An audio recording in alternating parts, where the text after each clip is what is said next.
സിനിമയിൽ നിന്ന് സീരിയലിലേക്ക് ചേക്കേറിയ നടികളും അവസ്ഥയും. മുമ്പ് സീരിയൽ നടികളെ പുച്ഛിക്കുന്ന ഒരു വീഡിയോ സിനിമാ നടികൾ തന്നെ ക്യാമറയിൽ പകർത്തി സോഷ്യൽ മീഡിയയിൽ അപ്ലോഡ് ചെയ്തിരുന്നു. ആ വീഡിയോ വൻ വൈറലായിരുന്നു. അന്നും ഞങ്ങൾ പറഞ്ഞു, സിനിമയിൽ അവസരം കുറയുമ്പോൾ താരങ്ങളെ, നിങ്ങൾക്ക് വിശ്രമിച്ച് ജീവിക്കാനുള്ള ഇടമാണ് സീരിയലെന്ന്. അതെ, അത് സത്യവുമാണ്. ഇത് നോക്കൂ, സിനിമയിൽ ഒരു കാലത്ത് തിളങ്ങിയ എത്ര താരങ്ങളാണ് ഇന്ന് ചെറിയ സ്ക്രീനിലേക്ക് ചേക്കേറിയിരിക്കുന്നത്. പറക്കും തളികയിലൂടെ വന്ന് ഹരമായ നിത്യദാസ് ഇന്ന് സീരിയലിന്റെ അമരത്താണ്. ധനത്തിലെ നായിക ചാർമിളയും സീരിയലിൽ തന്നെ ജീവിതമെന്ന് തീരുമാനിച്ചിരിക്കുന്നു. ഒരു കാലത്തെ സ്വപ്ന നായികമാരായ ഷീലയും സീമയും സീരിയലിൽ കസർത്തുമ്പോൾ നിഷയും നിഷയേക്കാളേറെ ഗ്രേഡിൽ പ്രവീണയും വിലസുന്നു മിനിസ്ക്രീനിൽ.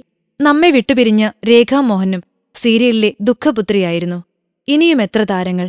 വിന്ദുജ മേനോൻ, വരദ, രാജശ്രീ വാര്യർ, തെസ്നി ഖാൻ, ചിപ്പി, ഗീതാ വിജയൻ, അനിത, ശാലു മേനോൻ, ബീന ആന്റണി, കൂടാതെ ആര്യയും കലാരഞ്ജനിയും. മാത്രമല്ല, അവതാരകരായും സിനിമാ നടികൾ തന്നെ രംഗം കൊഴുപ്പിക്കുന്നു. റിമി ടോമിയും പൂർണിമ ഇന്ദ്രജിത്തും നൈല ഉഷയും നസ്രിയയും അൻസിബയും ഈ പറഞ്ഞ അവതാരികകൾ പ്രധാനികളാണ്. എന്തായാലും അഭിനയിക്കാൻ അവസരം വന്നാൽ സ്ക്രീനിന്റെ വലിപ്പം നോക്കണ്ട. ഉൾക്കൊള്ളാൻ കഴിയുന്ന കഥാപാത്രമാണെങ്കിൽ സ്വീകരിക്കുക, അന്തസ്സായി ജീവിക്കുക. ഫിലിം കോട്ട്. കൂടുതൽ സിനിമാ വിശേഷങ്ങൾക്കായി ഈ ചാനൽ സബ്സ്ക്രൈബ് ചെയ്യൂ. Film coat.